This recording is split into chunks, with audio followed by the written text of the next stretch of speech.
कल यहाँ पर अपन ने देखा था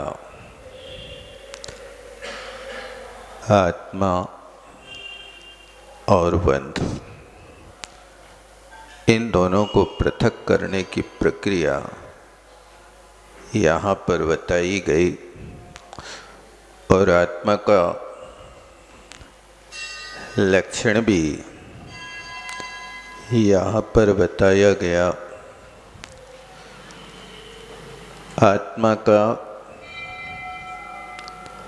असाधारण लक्षण, एक साधारण होता है और एक असाधारण होता है। साधारण का अर्थ होता है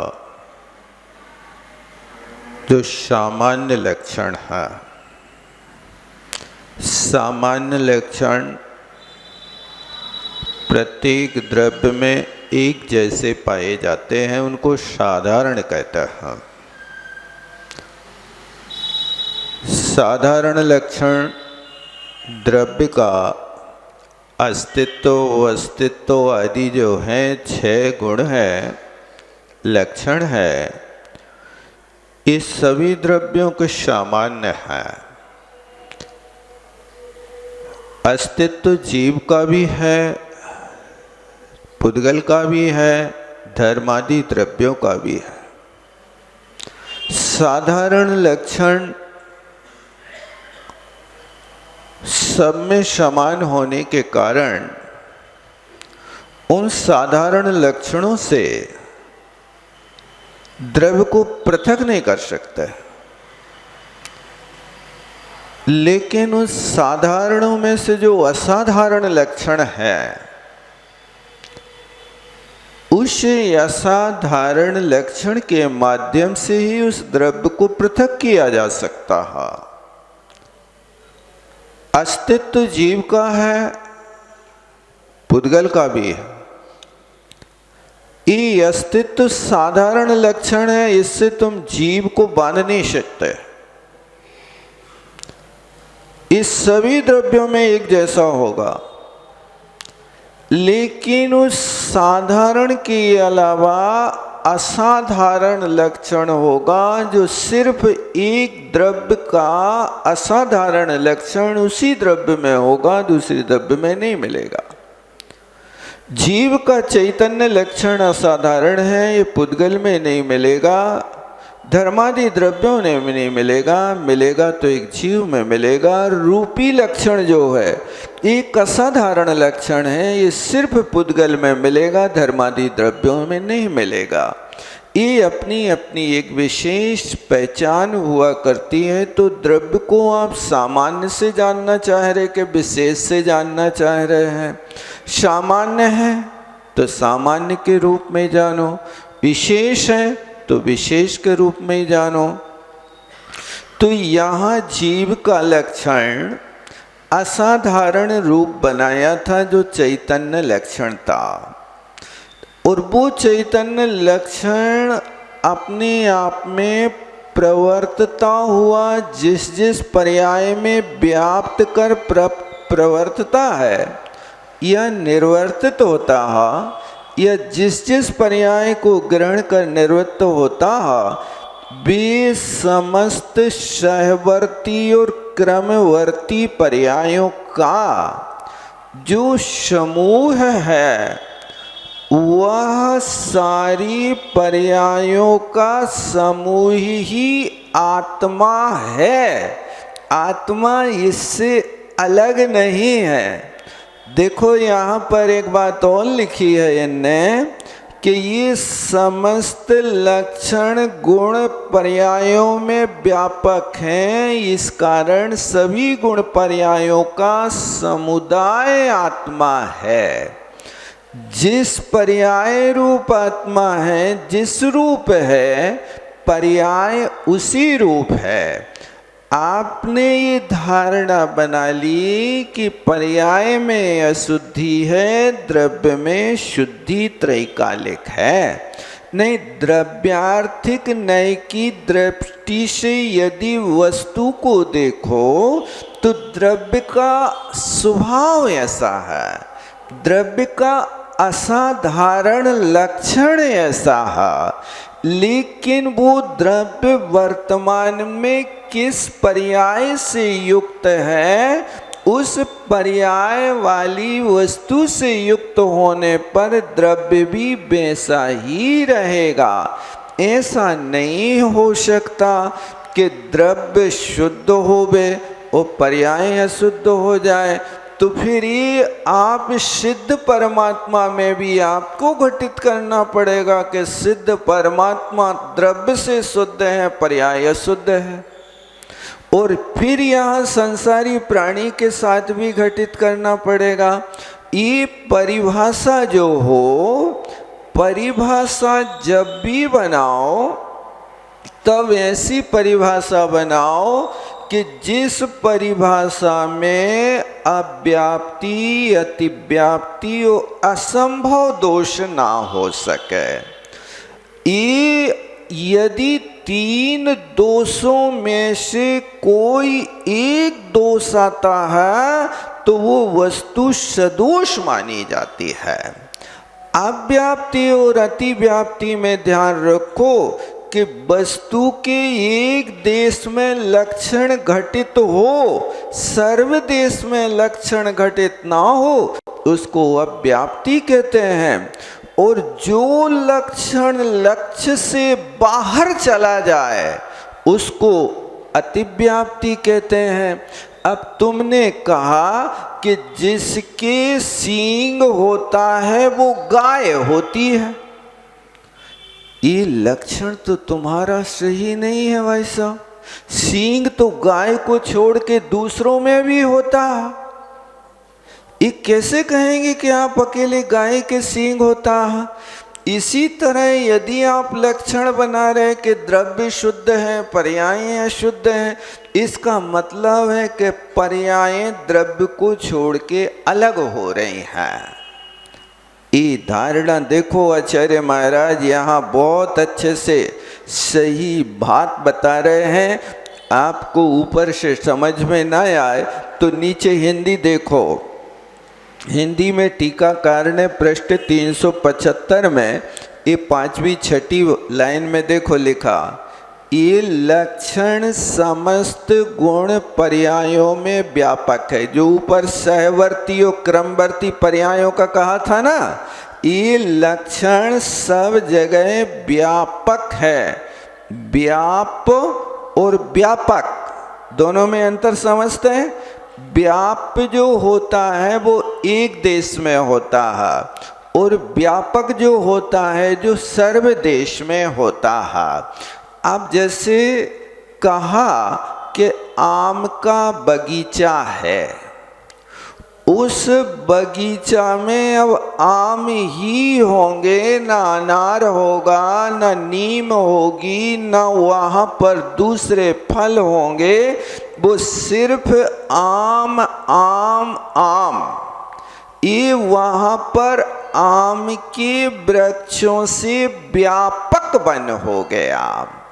और जहाँ पर 2-4 आम हों और 150 नीम के पेड़ हों, अब उनको तुम आम का वन कहोगे तो ये आपका दूषित लक्षण माना जाएगा। आम सिर्फ व्याप होकर के रह गए, 4 ही आम के पेड़ हैं, लेकिन 40 पेड़ तो दूसरे के भी हैं ना, उनकी विवक्षा नहीं कर रहे। एक देश में आपका लक्षण घटित हो रहा, सर्व देश में लक्षण घटित नहीं हो रहा। इसलिए किसी भी वस्तु का लक्षण बनाओ। जैसे आपने पढ़ा कि जीव किसे कहते हैं, ये चेतना तो निश्चय से हो गई, व्यवहार से बताओ हमें किसे कहते जीव। तो आपने बनाया जो जीता था, जीता है, जीवेगा, उसे जीव कहते हैं।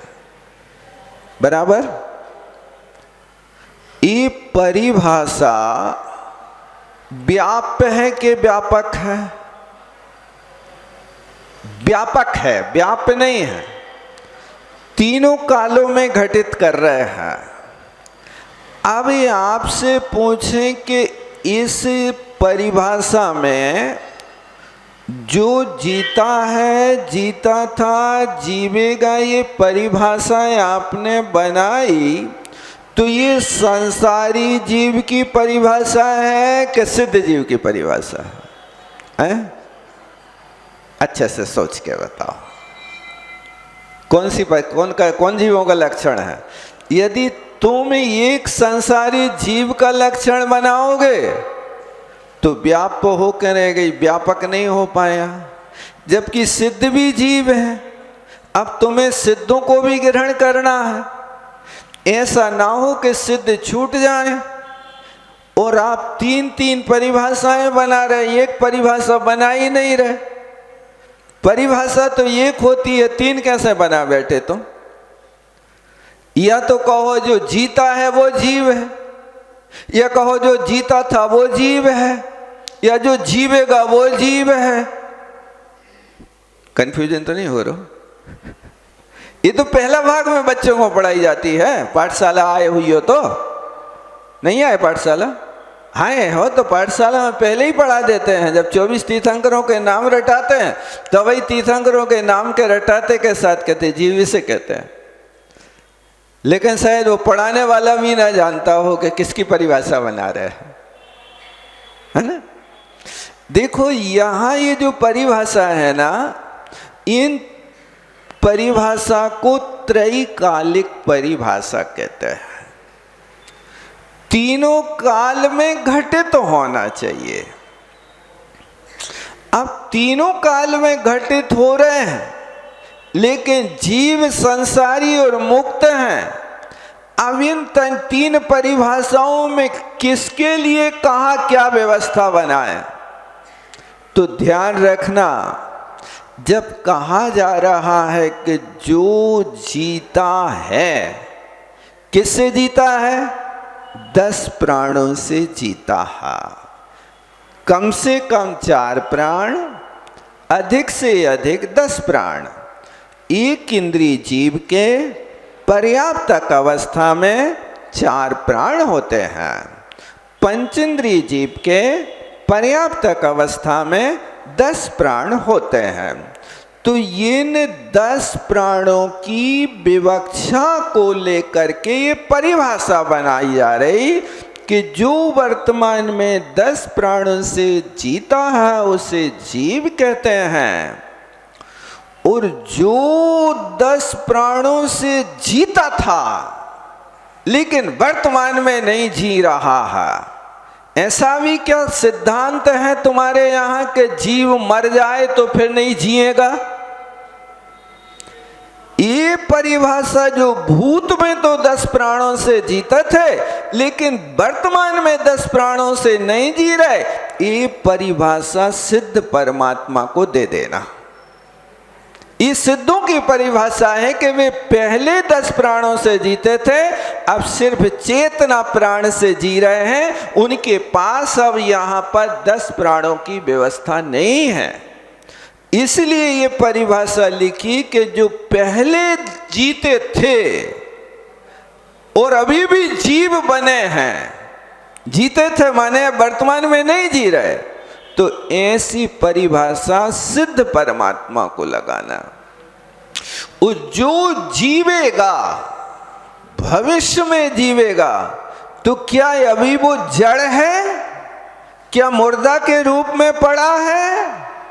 नहीं, जीवेगा। ये भविष्य में जो परिभाषा बनाई जा रही, ये परिभाषा उस जीव की परिभाषा है जो वर्तमान में विग्रह गति में बैठा है। विग्रह गति में उसके पास अभी अपर्याप्तक अवस्था है, नो कर्म वर्गणा को ग्रहण नहीं कर रहा है, उसको अनाहारक कहते हैं। उस अनाहारक जीव का लक्षण बनाया जा रहा कि वो जीवेगा। एक समय, 2 समय, 3 समय के बाद अपने योनि स्थान बना करके जहाँ उत्पन्न होगा उस स्थान पर जाकर के जब आहार वर्गणा को ग्रहण करेगा, उस आहार वर्गणा से 6 पर्याप्तियों को पूर्ण करेगा, उस जीव के लिए कहा जा रहा वो जीवेगा। इसलिए ये व्यापक परिभाषा है, तीनों कालों में घटित है। अब आप तर्क नहीं कर सकते हैं कि सिद्ध पहले जीते थे अब नहीं जी रहे। हाँ भैया, इसमें व्यवहार और निश्चय दोनों गर्भित हो गए। यहाँ पर व्यवहार गर्भित माने 10 प्राणों से जूता है, उस जीव को यहाँ पर अशुद्ध पारिणामिक भाव कहा जाता, अशुद्ध निश्चय नहीं कहा जाता है। और जो वर्तमान में उस परिणाम से, चेतना परिणाम से जीता है, उसको परम पारिणामिक भाव कहते हैं। ये परम पारिणामिक भाव उसे ही कहा जाता जो मात्र चेतना ही चेतना है और कोई विकार नहीं हुआ करता है। इस तरह से ये दोनों लक्षण समझो।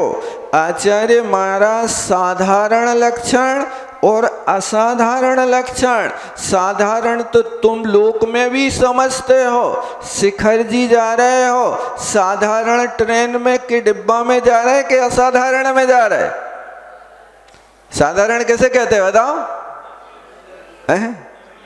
जो कोई को निषेध ना कर सके, हर कोई आके बैठ जाए, साधारण डिब्बा में बैठो तो एक सीट तुम्हें पूरी न मिले है क्या?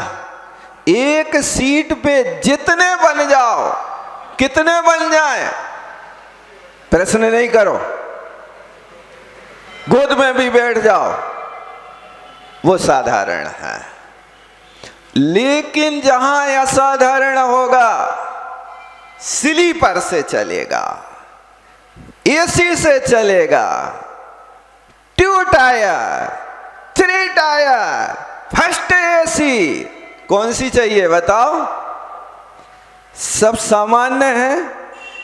ट्रेन तो सामान्य है, लेकिन व्यवस्थाएं सामान्य नहीं है।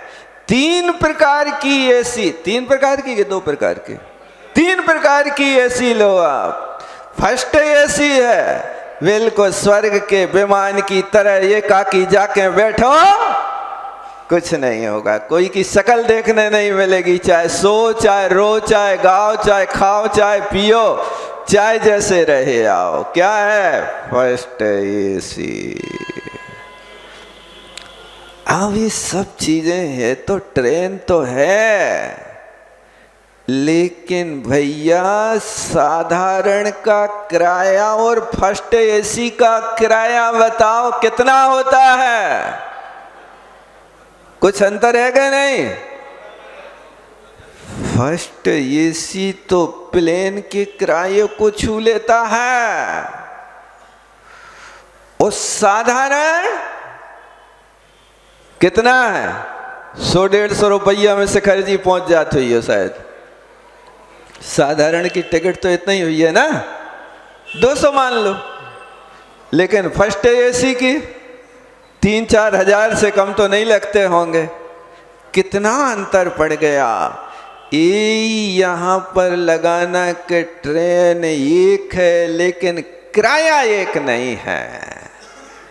जीव की परिभाषा चेतना एक है, लेकिन एक चेतना सब में व्याप्त होकर के रहते हुए भी सबकी व्यवस्था अलग अलग है।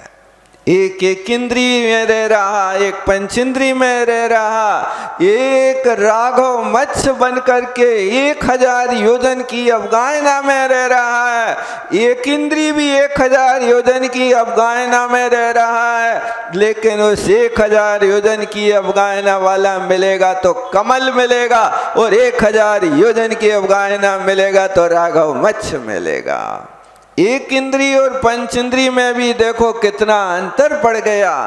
इसी बात को यहाँ कहा कि ये लक्षण समस्त गुण पर्यायों में व्यापक है, गुणों में भी व्यापक है, पर्यायों में भी व्यापक है।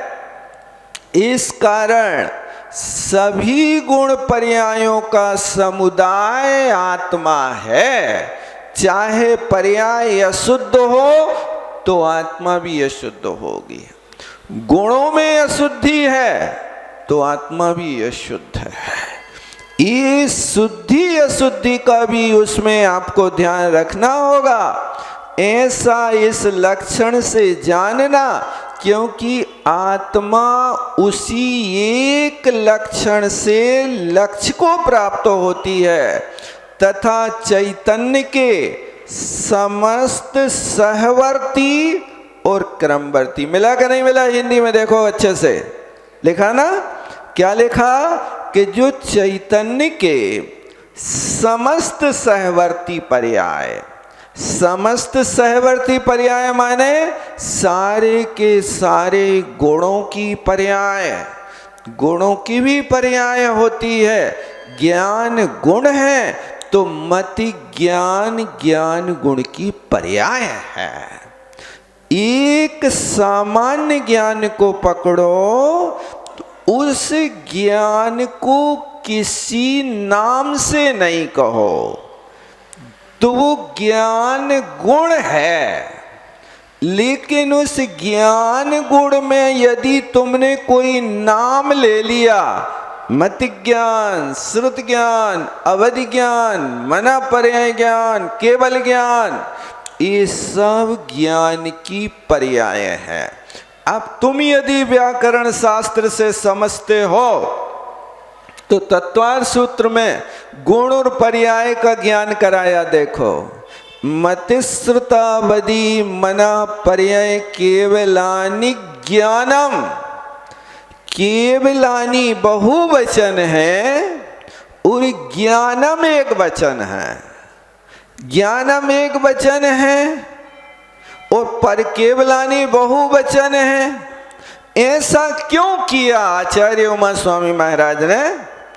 विशेष विशेषण के साथ में यदि संबंध रखोगे तो जो विशेष का वचन होता है वो ही विशेषण का वचन होता है। विशेष यदि ज्ञान है और ज्ञान एक वचन है तो मतिश्रुत पना पर्याय केवलम ऐसा रखना चाहिए था, केवलानि बहुवचन नहीं रखना चाहिए था। इसका रहस्य है ज्ञानम गुण है, ये एक है। इस ज्ञान गुण की पर्याय अनेक हैं, इसलिए गुण की अपेक्षा एक वचन है और पर्यायों की अपेक्षा केवलानि बहुवचन है। ये यहाँ रहस्य समझना है इसका। इसलिए यहाँ सहवर्ती पर्याय जब भी कही जाए वो गुणों की पर्याय लगाना, और क्रमवर्ती पर्याय कही जाए वो द्रव्य की पर्याय लगाना। क्योंकि द्रव्य की पर्याय विभाव व्यंजन आदि पर्याय हुई तो नर नरकादि जो पर्याय हैं वे नर नरकादि पर्याय क्रम क्रम से होती हैं। 84 लाख योनियां हैं, ये एक जीव के 84 लाख नहीं होती, ये नाना जीवों की अपेक्षा हुआ करती हैं। एक समय में एक जीव की एक ही योनि या एक ही पर्याय होगी, दूसरी पर्याय नहीं होगी। इसलिए यहाँ पर जब मनुष्य पर्याय छूट जाएगी तो मनुष्य पर्याय को छूटने के बाद देव आदि दूसरी पर्याय मिलेंगे। इसलिए इन पर्यायों को क्रमवर्ती कहा है। एक क्रम से ये नियम चलता है कि ये पर्याय छूटेगी वो पर्याय मिलेगी। वो सहवर्ती है तो मति ज्ञान है, तो मति ज्ञान से आपने जैसे अभी चखा के आम खट्टा है, अब वो आम आपने खट्टे को छोड़ दिया, दूसरा मीठा उठा लिया, तो मति ज्ञान गुण खत्म नहीं हुआ। ज्ञान तो है लेकिन तुमने उस मति ज्ञान या रस गुण की पर्याय खट्टी पर्याय को छोड़ के मीठी पर्याय को ग्रहण कर लिया। ये आप में क्रम आ गया। इस तरह से गुणों में और इन पर्यायों में कौन सी किसकी पर्याय है, इसको ध्यान में रखना। ये क्रमवर्ती जो पर्याय अनंत पर्याय हैं, देखो ध्यान देना, मिला कि नहीं मिला? चैतन्य के समस्त सहवर्ती क्रमवर्ती जो अनंत पर्याय हैं, उसी का अविनाभावी संबंध है। देखो ध्यान देना, यदि तुम पर्याय और द्रव्य को भिन्न मान लोगे कि द्रव्य का स्वभाव अलग है और पर्याय अलग है, तो ये अविनाभावी संबंध फिर यहाँ लगेगा नहीं। जैसी पर्याय है वैसी द्रव्य है, इसलिए लिखा अविनाभाव संबंध है। इस पंक्ति को अच्छे से ध्यान से पढ़ो, फिर से देखो। चैतन्य के समस्त सहवर्ती पर्याय, ये पर्याय दोनों के साथ लगाना, सहवर्ती के साथ और क्रमवर्ती के साथ, दोनों के साथ लगाना। जो अनंत पर्याय हैं, यानी गुणों की भी अनंत पर्याय हैं और द्रव्य की भी अनंत पर्याय हैं। इन अनंत पर्याय हैं, उसी का अविनाभाव संबंध है। इसलिए आत्मा चिन्ह मात्र ही है, ऐसा निश्चय करना। इस प्रकार से ये यहाँ तक आत्मा का परिचय गुण की अपेक्षा, पर्याय की अपेक्षा, सहभावी गुणों की अपेक्षा, क्रमवर्ती पर्यायों की अपेक्षा बहुत अच्छे से समझा दिया है। इसको अच्छे से संभाल करके रखना। ये जीव की परिभाषा सीखना। चूँकि आप लोग ये पर्याय पहली बार सुन रहे होंगे, इसलिए कठिन तो लग रहा होगा, लेकिन द्रव्य गुण पर्याय को जाने के बिना तुम्हारा तत्वों के प्रति श्रद्धा नहीं हो सकता भैया। अभी भले ही कठिन लगे, लेकिन इन्हीं पर्यायों में तो जी रहे हैं अपन। किस में जी रहे बताओ? ये पर्याय है, ये मनुष्य पर्याय है कि मनुष्य गुण है कि द्रव्य है कि द्रव्य कोई अलग है, या ये मनुष्य पर्याय उस द्रव्य की पर्याय है। इन सब चीजों को अच्छे से समझना होगा। यहाँ तक तो जीव का लक्षण बना दिया। अब जीव चाहिए कि कर्म चाहिए? क्या चाहिए बताओ? लक्षण तो जीव का समझ में आ गया। अब दोनों एक जैसे लगते हैं। एक ईर्ष्या है और एक ईश्वर है। ईर्ष्या चाहिए कि ईश्वर चाहिए? क्या चाहिए बताओ? ये हमारा नारा हो, ईर्ष्या नहीं, मुझे तो ईश्वर चाहिए। अब यदि तुम्हें ईश्वर चाहिए है तो इस ईश्वर का लक्षण समझो। ईश्वर कहते कैसे हैं? जो ऐश्वर्य से संपन्न होता उसे ईश्वर कहते हैं, और जो अपने आत्मा के साथ अनंत चतुष्टय का ऐश्वर्य है वो अपनी आत्मा तो ईश्वर है। लेकिन आज की ईर्ष्या ने उस ईश्वरत्व गुण को छिपा रखा है, इसलिए वो ईश्वर प्रकट नहीं हो रहा। और जहाँ ईर्ष्या होती है वो ईर्ष्या वाला व्यक्ति अपनी प्रसिद्धि में भटकता रहता। मुझे प्रसिद्धि चाहिए। भैया आप ये नारा लगाओ, मुझे प्रसिद्धि नहीं, मुझे तो विशुद्धि चाहिए।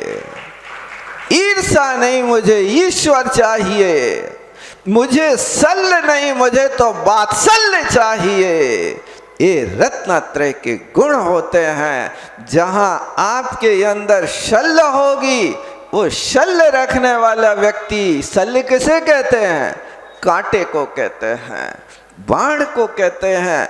यदि बाण आपको लग जाए, कांटा थोड़ा सा लग जाए, तो फांस तनक सी शन में शाल है। कौन के सल में? तुम्हारे सल में कि वज्र सब नाराज संगनन है उनके सा तन में? बताओ। तन तो कोई का हो, चाहे वज्र सब नाराज संगनन का धारी हो, चाहे असम प्राप्ता श्रीपाठ का संगनन का धारी हो। ये तो हमेशा छोटी सी शल्य भी बहुत विशाल रूप ले लेती है। इसलिए आराधना करो बार बार भावना भाव, हे परमात्मा ईर्षा नहीं। ईश्वर ईर्षा जलाती है और ईश्वर जलाता है। ईर्षा तो हमेशा यही भाव बना रहता है कि हे परमात्मा ये हमसे सब नीचे दबे रहें, दबे रहें। नहीं, दबाने की कोशिश मत करो। आप ईश्वर बनो। ईश्वर बनोगे, जिस दिन ईश्वर बनोगे, तुम्हें किसी से जब ईर्षा नहीं होगी, 5000 धनुष तुम ऊपर स्वयं उठ जाओगे और वहां पर तुम दुनिया के कोने में बैठे रहना। किसी भी भीमा रण बन के कोने में बैठे रहना। देवता लोग आकर के तुम्हारे संवसरण की रचना कर देंगे, गंध कुटी बना देंगे। ये जब ईश्वर बनोगे तब होगा। लेकिन ईश्वर छोड़ करके ईर्षा में जो लगते रहते, जलते रहते हैं भट्टी में, तो वो राग देश की भट्टी में जलने वाले अपना ही घात करते रहते हैं, दूसरे का घात नहीं। प्रसिद्धि के लिए दुनिया के काम करते हैं हम, दुनिया भर के आडंबर जोड़ते हैं, हमारी प्रसिद्धि हो जाए, प्रसिद्धि हो जाए। भैया प्रसिद्धि में नहीं, साधना अप्रसिद्धि में होती है। इसलिए किसी ने लिखा है, अप्रसिद्धि में बड़ा ही आराम है, अपनी ही सुबह और अपनी ही शाम है। अप्रसिद्धि में बड़ा ही आराम है, प्रसिद्धि में मिलता नहीं आराम है। होती कहीं सुबह और होती कहीं शाम है, ये प्रसिद्धि का हाल है। क्या चाहिए आपको? यदि प्रसिद्धि हो जाए तो एक पल को चैन नहीं मिलती है। देखो नेता लोग सुबह दिल्ली में है तो शाम को अहमदाबाद में है, तो दोपहर में भोपाल में है, और फिर देखो मध्याह्न काल में पहुंच रहे तो कर्नाटक में पहुंच रहे हैं। क्या है? ये प्रसिद्धि है।